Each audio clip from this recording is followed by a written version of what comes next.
sabırlı ol. Ulan manetin sol tarafını yakmamışım ki size konuşurken. Geçici iş yapmak arkadaşlar bir başarısızlık değil. Aksine yani sen şöyle düşün, ben bu videoyu çekiyorum ama %100 burada mutlu muyum? Yani bundan dolayı abi sen buraya gelmeden önce çok güzel bir planını yap. Her işi reddeden tayfa var burada. Kanada'dan yağmurlu bir günden herkese selamlar arkadaşlar. Nasılsınız? Umarım iyisinizdir. Daha yeni tıraş olup geldim. Biraz gençleştim. Yüzüm, gözüm açılı, biraz da böyle suratım böyle şişmiş gibi ama artık yapacak bir şey yok. Pek alışık olduğumuz bir durum değil. Dün size arkadaşlar biliyorsunuz çok güzel bir video çektim öyle dışarıda gece hayatıyla alakalı falan. Belki aralarınızda izleyen falan olmuştur. Dün aşırı hava çok güzeldi aslında. Bir 30 derece falandı ama şu anda sabahtan beri bir aşırı bir yağmur var gördüğün gibi. Bu hafta full böyle yağmurlu geçecek. Herhalde biraz nazar değdirdik. Geçenlerde yaptığımız gibi şimdi sizle beraber bir mangal yapacağız. Mangal sohbeti, muhabbet edeceğiz. Biliyorsunuz arkadaşlar ben uzun zamandan beri, kaç senedir, herhalde bir 12-13 seneden beri amatör bir YouTuber'ım. Hiçbir zaman profesyonelleşemedim. Amatörce videolar çekmeye çalışıyorum. Hayatımdan bir şeyler aktarmaya çalışıyorum. Yani herhalde bir 13-14 sene olmuştur. Yani benden arkadaşlar çok böyle profesyonel bir şey beklemeyin. Ben elimde olduğunca işte ekipmanları, kameraları vesaire kullanmaya çalışacağım.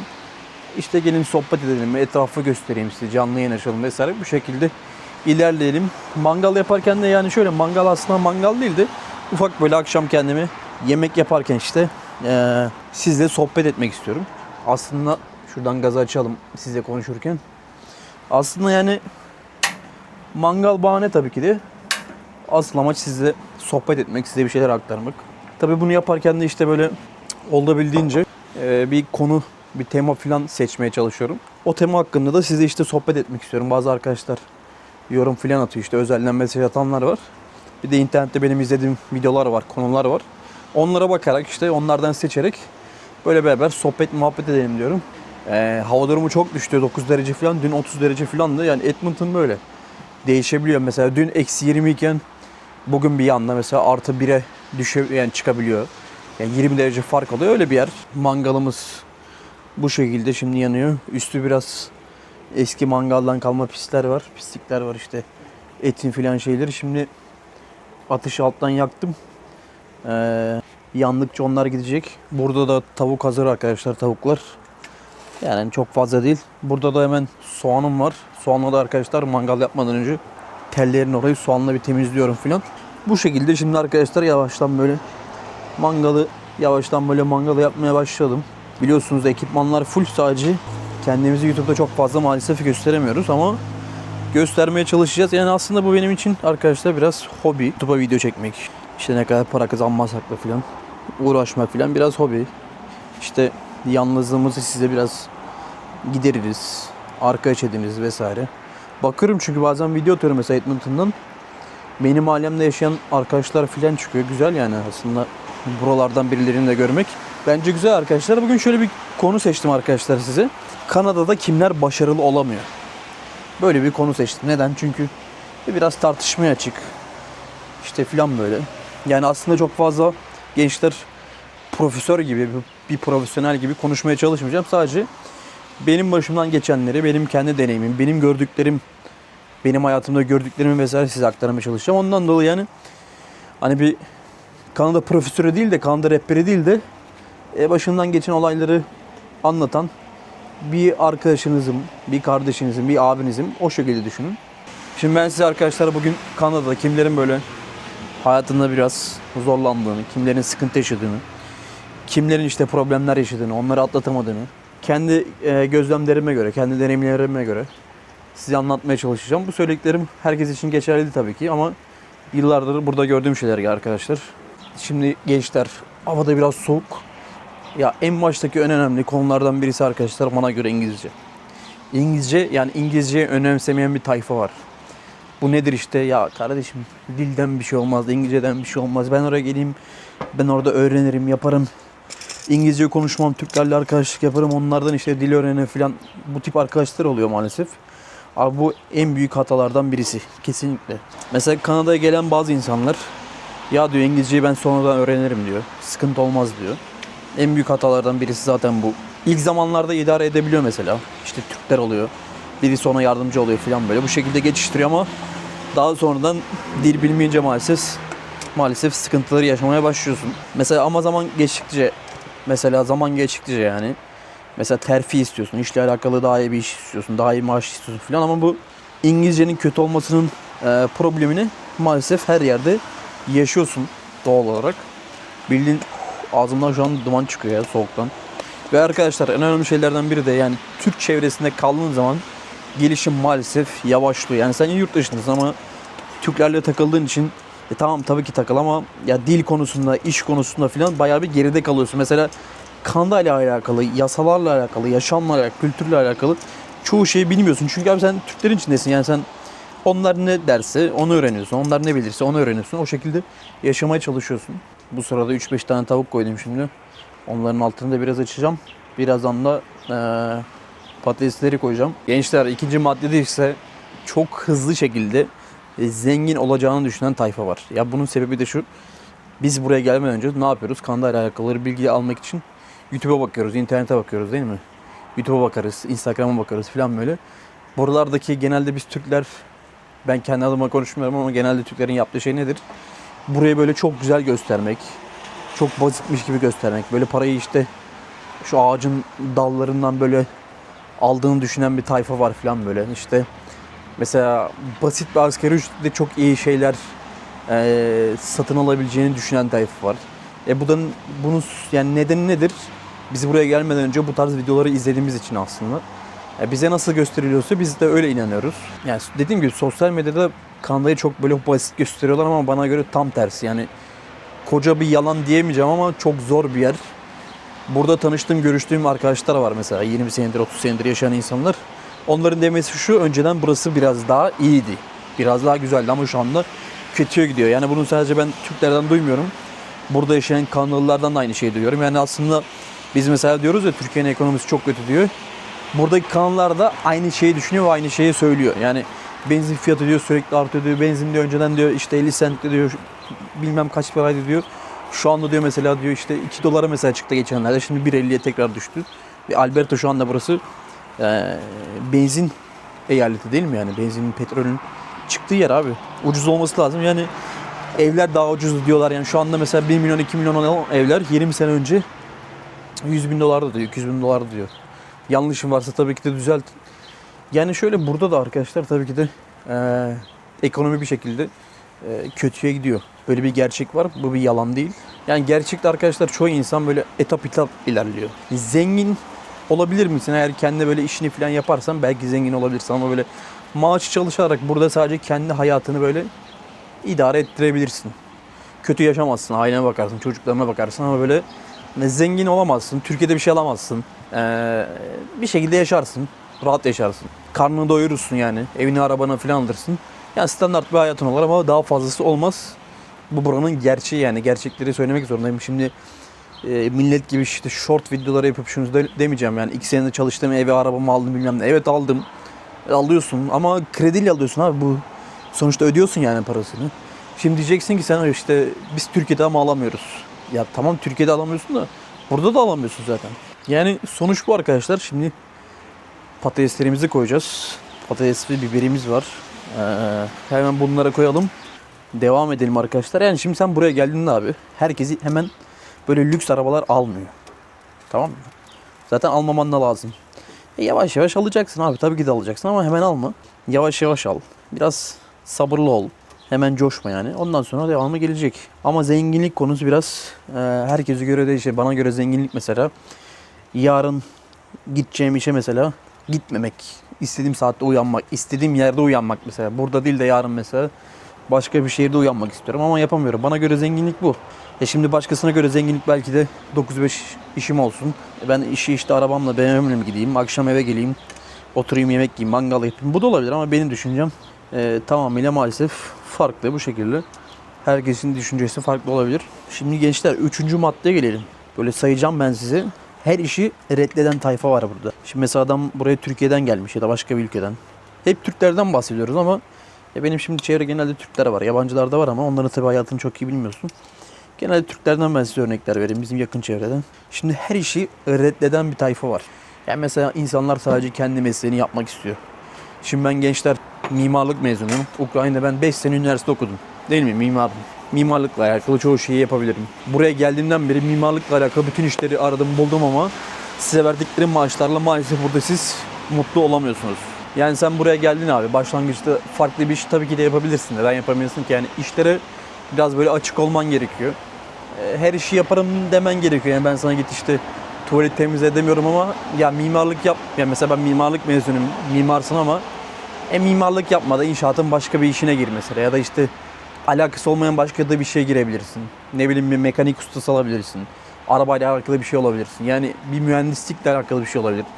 Ne bileyim bir tesisatçı olabilirsin yani. Mesela buradaki su tesisatçısının kazandığı parayı buradaki çoğu kişi kazanmıyordur. Yani ondan dolayı abi işi seçmeyeceksin. İşle alakalı ne bulursan ona girmeye çalış. Neden olmasın yani sonuçta sen buraya para kazanmaya geldin. Çünkü mesleğinle alakalı bir şeyi belki de bulamayacaksın. Belki hemen bulamayacaksın. Belki hiç bulamayacaksın. Ben 3,5 senedir buradayım. Ben mimarlık hala yapmadım. Para kazanabiliyor muyum kendi şimdi? Kazanıyorum. Mimarlık yapsam kazanabilir miydim? Bence şöyle çizim yaparsam mesela bir ofiste iyi para kazanamayacağım. Onu biliyorum ama böyle bir devlet bünyesinde bir mimar olsam ya da işte bir mühendislik falan yapsam, bir çizimci olsam iyi paralar kazanabilirim. Evet. Ama tabii işte onları da yapmak için okullar okumak lazım. İşte sertifikalar almak lazım vesaire. Yani bu çok geniş bir konu arkadaşlar. Yani ben size kısaca özetleyecek olursam geçici iş yapmak arkadaşlar bir başarısızlık değil. Aksine yani sen orada bir şeyler öğreniyorsun, diğer işten bir şeyler kapıyorsun, oradan 3-5 tanıdığın oluyor falan filan filan. Sen etap böyle yükseliyorsun. En sonunda belki de güzel bir iş bulacaksın. Belki de o çalıştığın işte güzel bir yere başlayacaksın yani. Neden olmasın? Şimdi patatesleri filan, tavukları filan bir çevirelim. Altını biraz açacağım ama bu sefer de altını açtığım zaman da yanıyor hemen tavuklar. En iyisi biraz altını açayım çünkü çok yavaş kızarmaya başladı.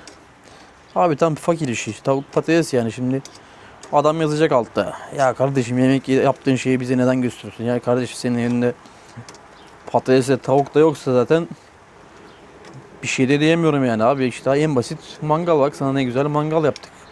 Evet abi. Şimdi diğer konuya gelelim. En önemli konulardan birisi de arkadaşlar sosyalleşmeyenler ya da sosyalleşemeyenler. Çok önemli. Adam sosyalleşmiyor, tanıdığı olmuyor. Bir bağlantı edinemiyor, bir çevre edinemiyor, tamam mı? Ondan sonra ne yapıyor? Ya ne iş bulabiliyorsun, ne işte işle alakalı Yok ya ne alakası var? bir şey bulabiliyorsun. Sosyalleşemiyorsun yani. Sosyalleşememe bence en büyük problemlerden biri. Bu da seni biraz tabii ki de geri atacak. Mesela Kanada'da yalnız kalmak sizin bir tercihiniz bence bana göre. Çoğu zaman evet yalnız kalıyorsunuz çünkü sürekli işte iş ev döngüsü falan oluyor. Buna size biraz alıştırıyorlar aslında. Çünkü genelde herkes bu şekilde yaşıyor. Kanadalılar da bu şekilde yaşıyor. Adamlar yalnız başına yaşıyor işte. 50 yaşında evlenmemiş oluyor işte. Bir kız arkadaş olur mesela en fazla. Beraber de yaşamaz. İşte yalnızlığa alışır falan. Yani bu da seni biraz geri itebiliyor. İnsanlarla tanışmak için biraz çaba göstermek gerekiyor. Yani genelde buradaki ilişkiler biraz sahte ilişkiler olabiliyor. Ya da işte çıkar ilişkisi de olabiliyor. O konuya biraz dikkat etmek lazım ama tabii ki de sosyalleşmek lazım. Biraz çevre edinmek lazım. Çünkü neden?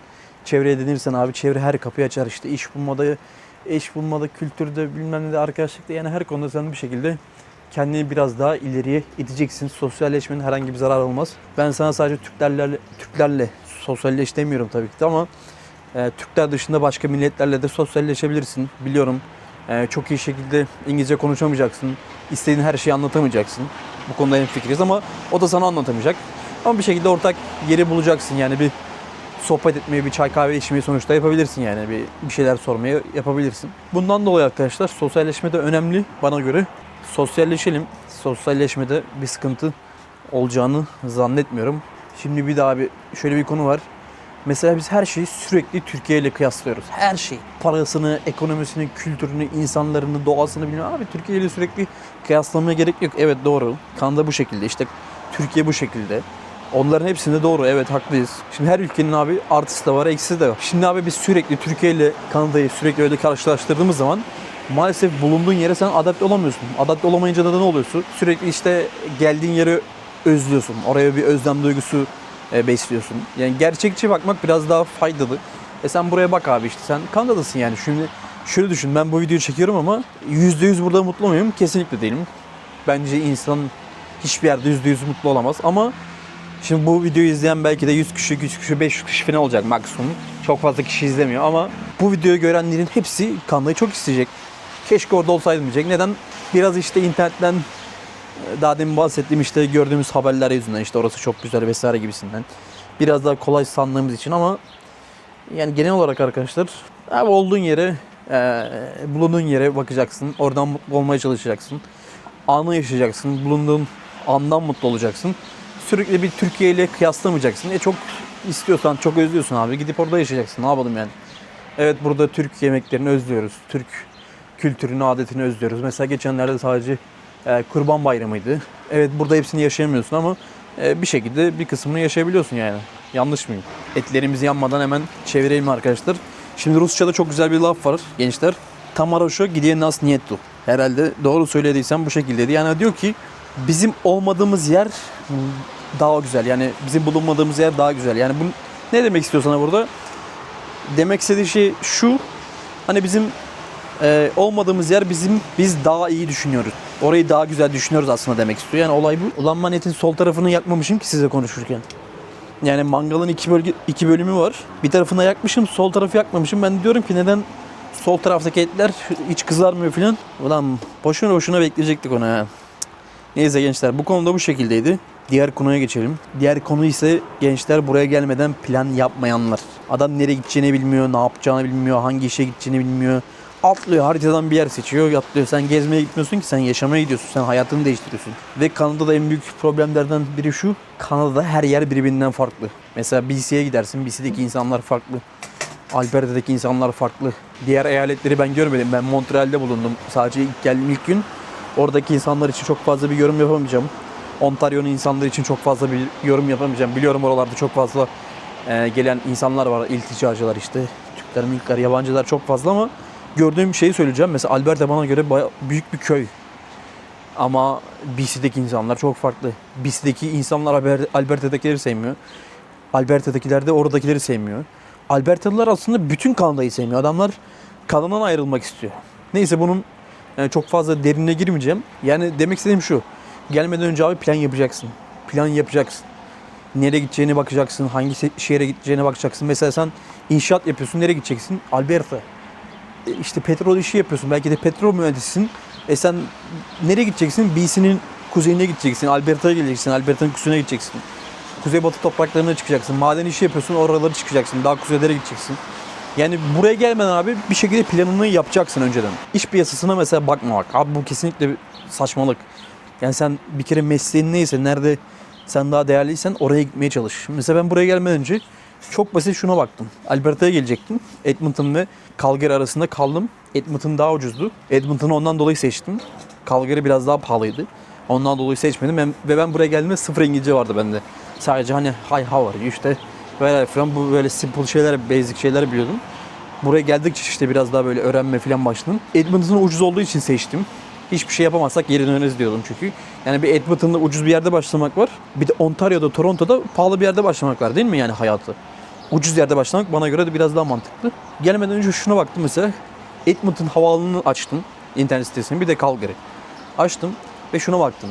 Günlük abi, günlük 24 saat içerisinde şehre gelen giden uçaklara baktım. Edmonton'a ne kadar uçaklar geliyor ve Calgary'e ne kadar uçak iniyor ve gidiyor. Edmonton'a bir baktım, belki de günde 30 tane uçak ya iniyor ya inmiyor. 30 tane uçak ya gidiyor ya iniyor ya gidiyor. Calgary'e bir baktım. Calgary abi günde 100, 200, 250 tane uçak iniyor çıkıyor. Yani bunu ne demek?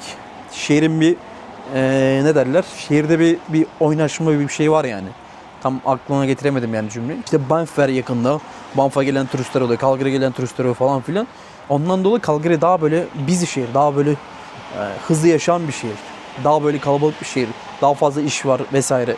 Bundan dolayı arkadaşlar yani buraya sen gelmeden önce kesinlikle şehri planını yap. Nereye gideceğini bak. Mesela bak şuna baktım. Buradaki en büyük iş arama internet sitesi Indeed. Yani reklam falan değil yani, bu olan şey bu. Indeed'e mesela baktım. Edmonton yazdım. Edmonton içindeki şu anki mesela günlük, anlık yani şu anki anlık kaç tane iş ilanı var ona baktım mesela. 20.000 tane falan da galiba. Calgary'yi açtım baktım. Calgary'de mesela 2 katıydı. Bu ne demek yani? Calgary'de daha fazla iş var abi. Bu kadar basit. Sen Toronto yazarsan Toronto'da daha fazla iş var ama Toronto'da daha fazla insan yaşıyor. Yani bundan dolayı abi sen buraya gelmeden önce çok güzel bir planını yap. Hangi mesleğin varsa ona göre bir işte nereye gideceğine bak.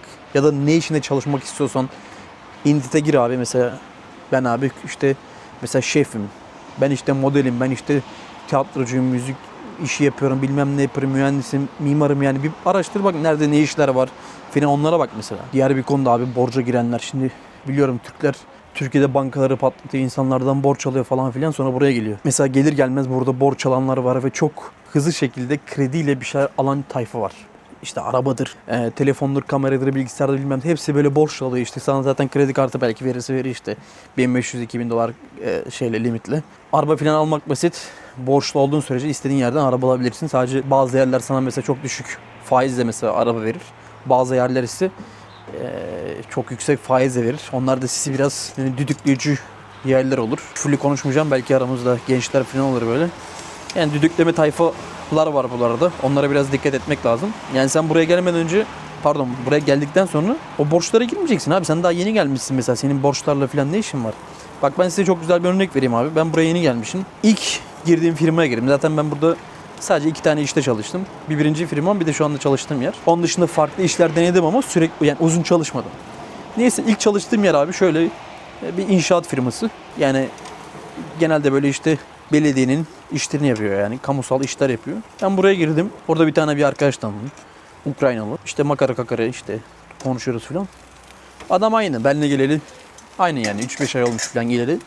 Adam gelir gelmez 3-4 ay sonra şey almış kendine.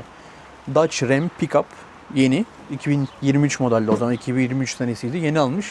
Ama benden aldığını saklıyor. Yani bu benim arabam diyemiyor. Onda önceden başka bir araba vardı. Sonra arabasını değiştirdi. Bu diyor benim diyor komşumun arabası diyor. O diyor ülkesine geri döndü de bana verdi binmek için diyor. Geldiğinde diyor geri vereceğim diyor. Yani yalan söylüyorsun. Niye söylüyorsun onu da anlamıyorum. Neyse biz bunun sonunda çok iyi arkadaş olduk falan filan. Sonra bu bana anlattı işte arabayı aldığını filan bilmem ne. Yani demek istediğim şu abi, sen buraya yeni gelmişsin.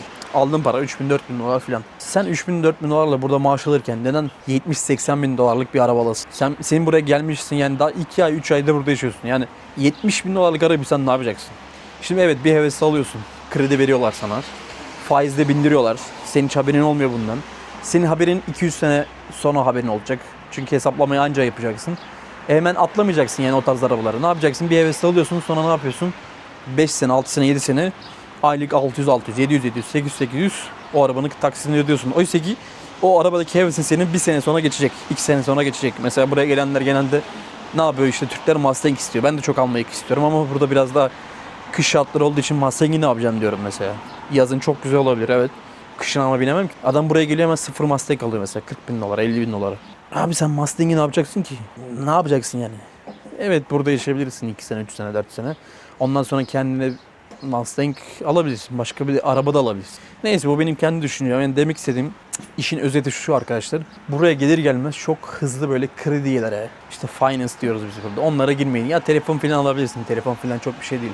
1000 dolar, 2000 dolar değil mi? Onları aylık zaten 50 dolar, 60 dolar taksit ödeyebiliyorum. Ama böyle büyük kredilere girmeyin. Büyük borçları almayın arkadaşlar. Ne Türkiye'de borç alıp buraya gelmeyin bana göre. Benim nacizane tavsiyem. Ya da burada işte buraya geldikten sonra büyük böyle borçlarla bir şey almayın. Burada biraz bir yaşayın. İşte işinizde en az bir 6-7 ay çalışın. Genelde burada işten sizi çıkarmazlar ama hadi oldu ya, çıkardılar mesela. Ondan dolayı biraz bir bekleyin, bir ortamı bir sezin, bir havayı bir sezin. Ondan sonra kredilere girin abi. Tabii ki buradaki herkes zaten krediyle alıyor her şeyi. Bu konu biraz çok uzadı, bu para konusu, borç konusu, ama buradaki herkes zaten krediyle alıyor her şeyi. Ben de yani bir arabam benim de kredi. Her şey kredi zaten. Kredisiz hiçbir şey yapamıyorsun ki. Krediyle bir şeyler aldıkça da senin kredi notun yükseliyor. Bu sefer de sana daha da fazla kredi veriyorlar. Daha fazla kredi çekiyorsun, daha fazla kredi veriyorlar. Böyle böyle ne yapıyorlar? Sistem seni buraya adapte ediyor ve buradan sen gidemiyorsun. Sana araba veriyor, 10 sene taksitle veriyor kardeşim. 10 sene taksitle sen burada sürekli onu ödemek zorundasın. Yani burada çok güzel bir sistem yaratmışlar. Biz de işte yaşıyoruz işte, araba verdiği için, onu verdiği için, bunu verdiği için. Yani aslında çok güzel bir sistem var. Onun dışında başka da öyle pek bir şey var mı? Tartıştır, bu konuyu hemen geçiyorum gençler. Diğer konu arkadaşlar, şimdi o meslek konusuyla alakalı aslında, yani meslek değiştirmeyi reddedenler. Abi bu olay nedir mesela? Şimdi bazı sektörler Kanada'da abi farklı işliyor. Bazen eğitim almak gerekebiliyor. Bazen farklı bir yoldan başlamak gerekebiliyor. Yani size çok örnek verecek olursam ben yine de mesela kamu işlerine bakıyorum şimdi burada. Ya da böyle çok büyük böyle firmaların mimari işlerine, çizim işlerine ya da böyle işte mühendislik işlerine falan bakıyorum. Biraz daha böyle yüksek oynamaya çalışıyorum. Neden? Onların daha böyle artıları falan var. Aslında bir günde onlardan bahsedeyim ben size. Onlara bakıyorum ama adam bak ne istiyor senden biliyor musun? Mesela mimarlık yapacaksan işte buranın mimarlık dairesinde işte imza yetkin olması falan lazım. Mühendislik yapacaksan belirli sınavlara girmen lazım. Mesela mimar olmak için ikisine ekstradan bir şey daha okuman lazım. Ondan sonra imza yetkisi için artı sınava girmen lazım. Sertifika alman lazım falan lazım filan lazım. Ama onları hepsini aldıktan sonra da bir kamu kuruluşunda çalıştığın zaman saatlik $50 çalışıyorsun. Haftada 30 saat 40 saat çalışıyorsun. Onunla var da para kazanıyorsun. Böyle bir şey var. Bunlar sadece biraz örnek. Başka her iş için aslında sertifika eğitimi gerekebiliyor burada. Bu eğitimler, sertifikalar sizi biraz daha böyle üst yerlere taşıyabiliyor. Yani sen Türkiye'de sallıyorum kimya mühendisliği okudun ama burada mesela başka bir şey olabilirsin dostum. İş konusu burada çok güzel. Herhangi bir işte çalışabilirsin. Yani sallıyorum sen orada Adana'da bir kebapçısın abi Türkiye'de şu anda. Bu arada hava çok soğudu. Abi dün çok güzeldi hava. Mesela Türkiye'de bir kebapçısın değil mi? Burada mesela ne olursun? Ya burada git boyacı da olabilirsin yani.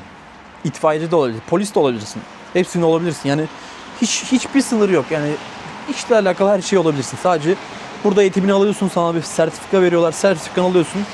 Mesleğini değiştirebilirsin. Bu konuda hiçbir sıkıntı yaşama. Ya bana çok diyen oldu. Ya işte sen mimarlık okudun. Sen niye orada başka iş yapıyorsun? Mesleğini niye ya kardeşim bunda zaten para var. Aylık $5.000 da yapıyorsun. $10.000 da. Benim çalıştığım işte para varsa neden illa başka bir şey arayayım ki? İlerleyen zamanlarda tabii ki de istediğim şu hani eğer burada kalacaksam tabii ki de ondan daha net bir şey söyleyemiyorum. Eğer burada kalacaksam bir iki senelik daha ekstradan bir eğitim alıp, bir üniversite eğitim alıp ardından sınavlara girip bütün gereksinimleri karşılayıp ardından alanımla alakalı bir işte çalışmak istiyorum. Yine çalıştığım yerde. Sadece farklı bir bölümde. O zaman biraz daha iyi yerlere gelebiliriz. Evet biraz daha rahat edebiliriz. Biraz daha işte sendikamız olur falan filan.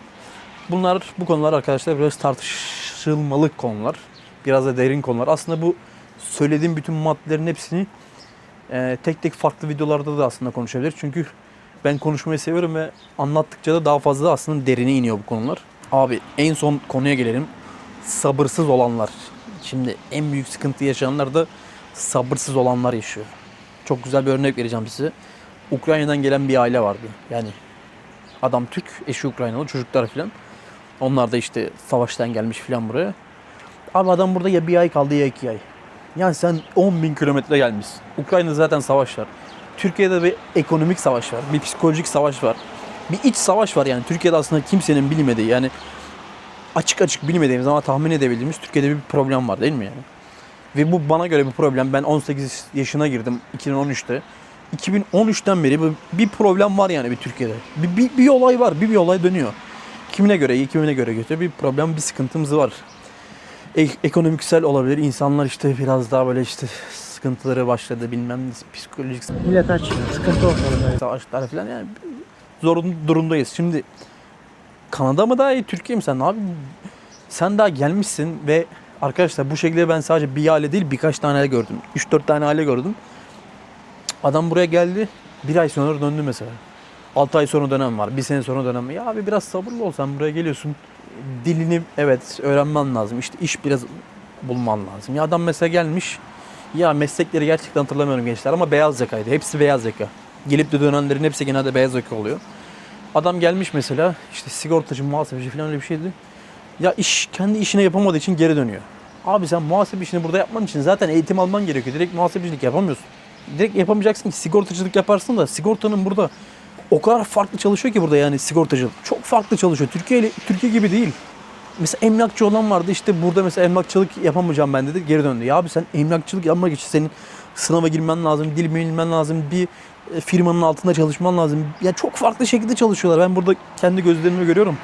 Abi sen buraya bir yaşa, buraya bir adapte ol, biraz sabırlı ol. Yani ilk aylarda zaten her şey mükemmel olmayacak ki gençler. Yani sen buraya geldiysen biraz sabırlı olacaksın. Biraz bir ortamı bir kokla, bir ortama bir bak, girdiğin iş yerinde işte bir şeyler öğren filan, değil mi yani? Yani iş bulmak zaman alacak abi. Çevre kurmak da zaman alacak. Hemen çevre kuramayacaksın. Belki hiç kuramayacaksın. Belki sadece kurduğun çevre iş yeriyle alakalı olacak. Belki sadece işlerinle alakalı olacak. Yani bundan dolayı gençler, siz buraya geldikten sonra, şimdi ben bunların hepsini sadece buraya gelmiş, gelmekte olan ve gelmeyi düşünen gençler için anlatıyorum. Gençler dediğim yani bakmayın, yani ben herkese genç diyorum yani, burada sonuçta yaşadığımız sürece abi hepimiz genciz. Yani buradaki olay abi şu: ya sen buraya geldikten sonra o kadar yol kat etmiş gelmişsin yani, değil mi? O kadar yol kat edip gelmişsin Kanada'ya. Abi bir zahmet biraz savaş ya. Bir sene, 2 sene, 3 sene, 5 sene. Baktın hiç mi hoşuna gitmiyor? Hiç mi güzel değil? Hiç mi yapamıyorsun? Zararda mısın? Ekside misin? O zaman dön abi. Yani mutlu olmadığına dön. Şöyle kapanış yapacağım gençler. Bunlar benim gözlemlerim. Kanada başarılı olmak için mükemmel olmak gerekmiyor. Yani Türkiye'de nasıl yaşadıysan burada da aynı şekilde yaşayabilirsin. Ama gerçekçi beklentilerle gelmek, sabırlı olmak ve kendini geliştirmeye devam etmek büyük fark yaratıyor. Sizin düşünceleriniz neler bu konuda? Siz de bu konuda biraz yorum yapın. Yorumlarda tartışalım. İsterseniz yazın, konuşalım. Buraya geliyorsan, yoldaysan, geleceksen yaz. Videoda belirttiğim gibi gençler, buraya gelene her türlü yardımcı oluruz. Sıkıntı yok. Hiçbir şekilde problem değil. Biz buraya geldiğimizde nasıl bize insanlar yardımcı olduğu gibi biz de buraya gelende her türlü her konuda yardımcı oluruz. Ondan dolayı hiç çekinmeden yazabilirsiniz. Şu şekilde ben videoyu böyle sonlandıracağım hafif. Mesela geçenlerde iş yerinden bir arkadaşla konuştum. Çocuk 37 yaşında, yani çocuk dediğime bakmayın da adam 37 yaşında.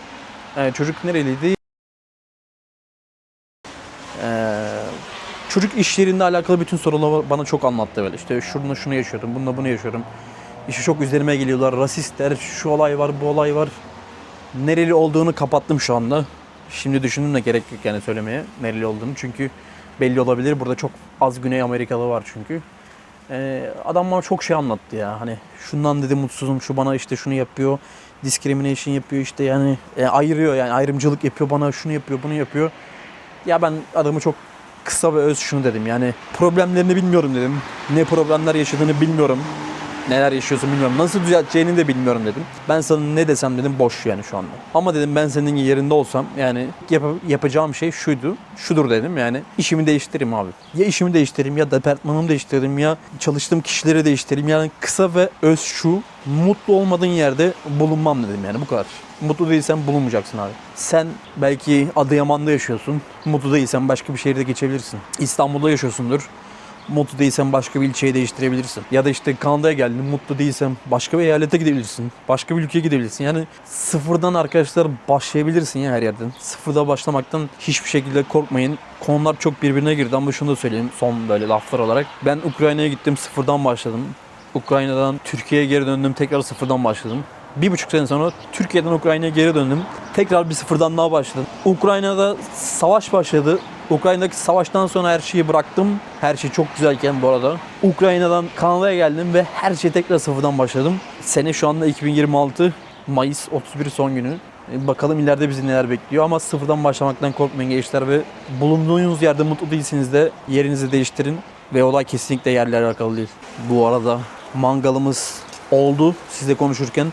Bu sefer çok fazla böyle mangalı gösteremedim size ama fark etmez. Mangalımız olacak. Birazdan abi bunları ben götüreceğim. Bana afiyet olsun, size de iyi seyirler diyelim. Arkadaşlar izlediğiniz için teşekkürler. Şu kanalı biraz büyütelim. Abone olun, like'a basın. İşte hype denen bir şey varmış. Size zahmet bir de onu yaparsınız. İlerleyen günlerde daha fazla sizle karşılaşırız. Bu şekildeydi arkadaşlar. Yeni bir videodan size bir şeyler aktarmaya çalıştım. Bu şekildeydi. Önümüzdeki günlerde tekrardan görüşmek üzere gençler. Türkiye'ye selamlar.